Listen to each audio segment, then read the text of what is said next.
She is the co-founder of ElevAsian, co-chair of the Asian American and Pacific Islander, or AAPI Coalition of Wisconsin, among other things. She has a master's degree in social work with international development focus. Why did she choose to study in this field? But before I welcome her, I would like to remind everyone to please click on the subscribe button and the bell icon so you don't miss any of our inspiring videos.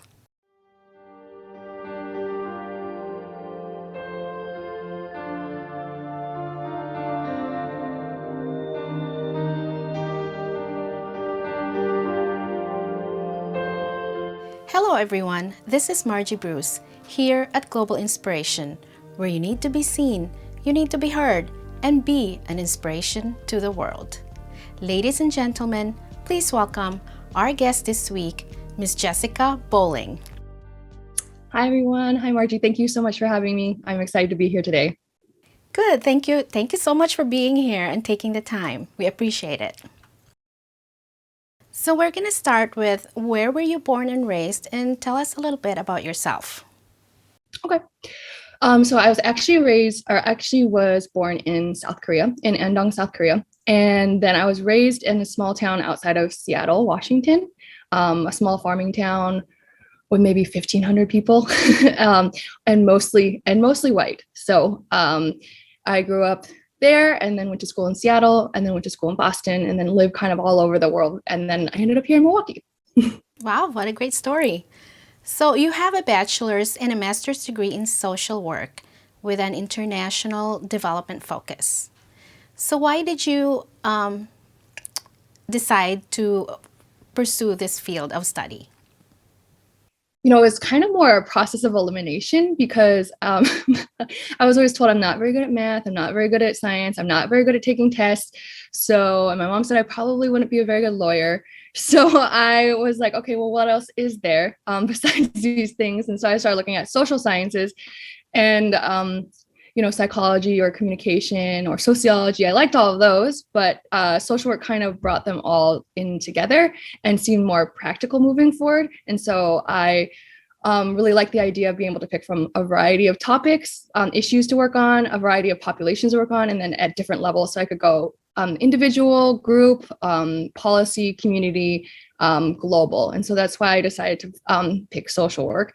And then I decided to do international focus because I've always just had an interest, I think, being adopted and getting out there in the rest of the world. And I think also growing up in such a small town, just wanting to get out and see what else is out there and work overseas. And so that's why I decided to focus on that in my undergrad and my grad.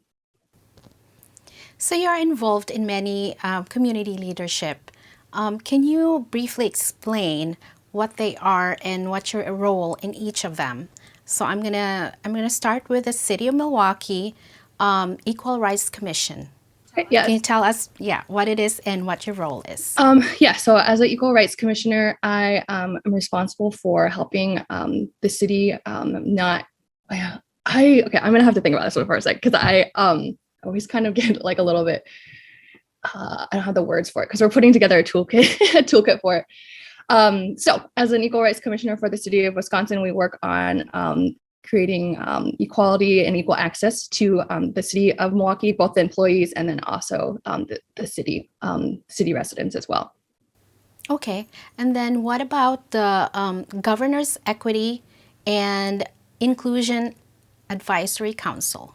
Yeah, so I'm a part of that advisory council, and what we do is that we advise on different sections of the government that we chose to give advice to the different agencies on how to improve their equity and inclusion. So right now I'm on the minority business owner. Increasing minority business owner contracts. And so I'm working on that subcommittee right now and looking at the different policies and practices and outreach that the current agencies do for contracting with businesses when doing different projects or big procurement. Okay. And what about the National Association of Asian American Professionals? So I am a community a liaison for the National Association of Asian American Professionals. It's also known as NAP. I was able to find this group when I first moved to Milwaukee, and it's a leadership group mostly focused on corporate America workers. But it's been really good to be able to get connected and connect this group with more community initiatives. Okay. And then what about the Doyin? Doyin. Okay. Yeah, so I'm a board member on Doyin. It's a nonprofit that does work for female entrepreneurs, empowering them and helping them get their businesses started. Tell us about Asian American and Pacific Islander Coalition of Wisconsin and your role in it. We are a statewide coalition. I'm the co-chair. I helped found it with a number of members in 2020 in response to the rise of anti-Asian hate. And we've been working on doing advocacy related to AAPI issues and bringing the community together, because generally our AAPI communities tends to stay in our own communities, and we're trying to bring it together to create a stronger voice for the state to hear and see Asian Americans here, Asian Americans and Pacific Islanders here in Wisconsin. You are the co-founder of ElevAsian. So tell us what ElevAsian is and how did that come about?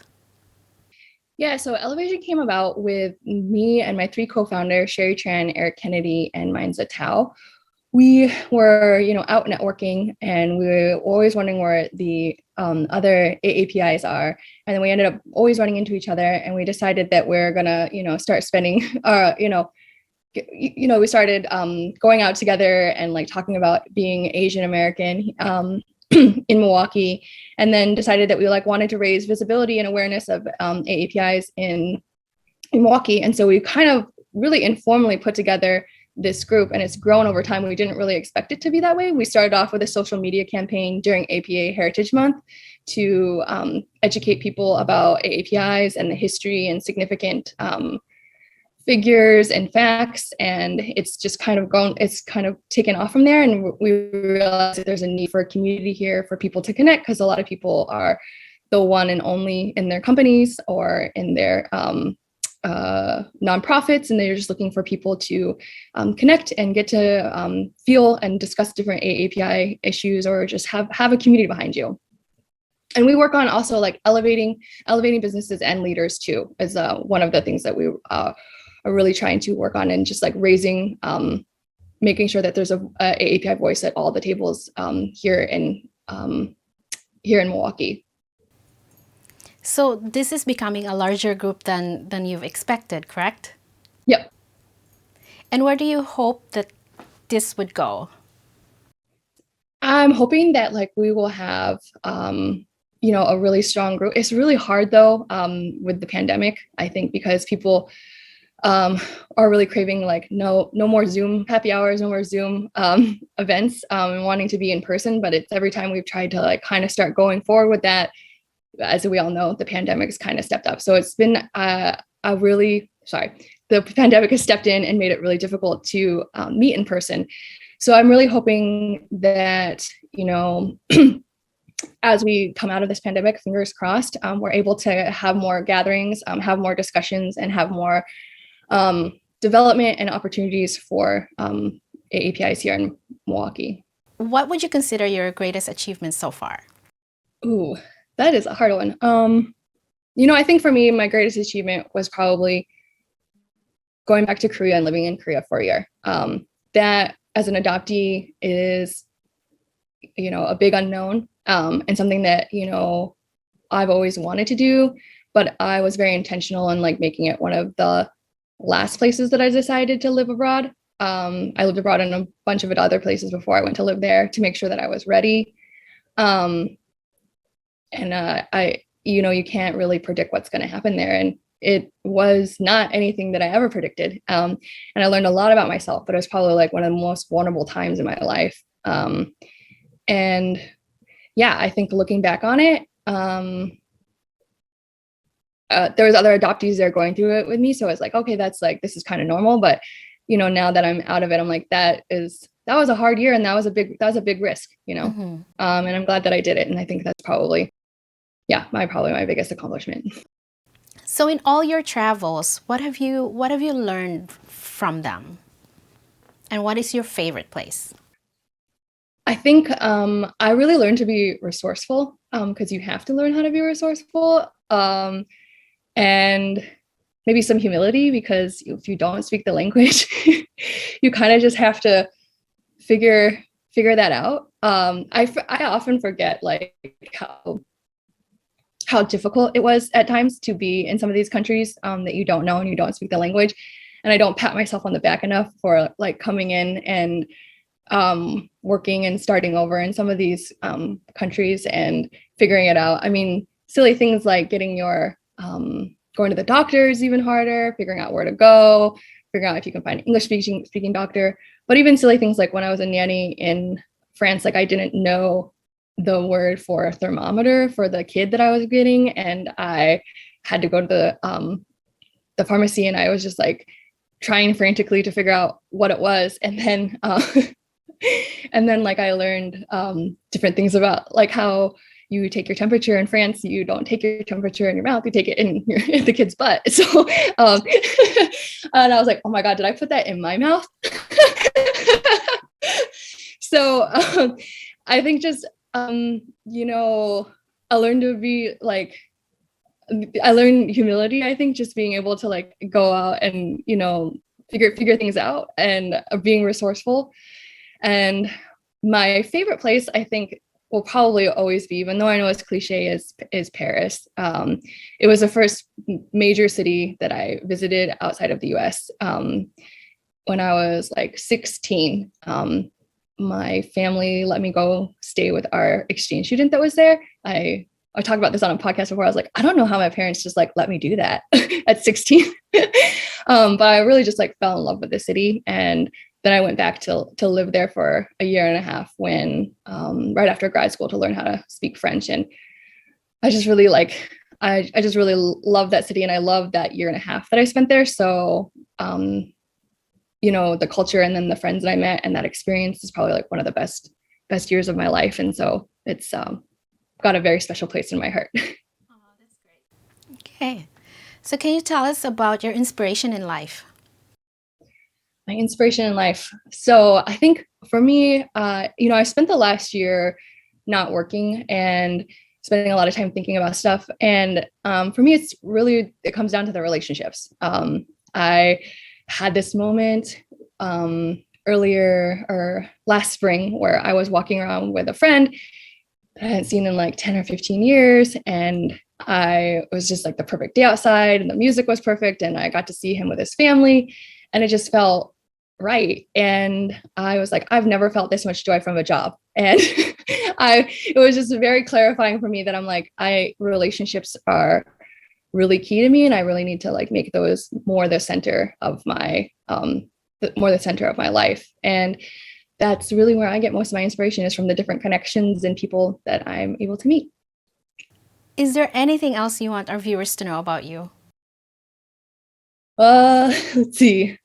I don't know. Let me see. I am a cat mom, and I own 2 cats. Okay. That So and yeah, I think that's about all I have. okay. I always get kind of caught up on that question about what to share about yourself. Oh, great, great. So lastly, do you have any inspiring message for our viewers? I saw that question. I was like, oh, I don't, I don't know if I have any, except what I said before is that really, I think relationships are so important, and that really make time to reach out to the people that you care for and keep those connections going. Because I think that there's really nothing that can bring you that kind of joy in life. And thank you, Jessica, for being here. Thank you. I really appreciate it. This was really fun. And this is Margie Bruce here at Global Inspiration, where you need to be seen, you need to be heard, and be an inspiration to the world.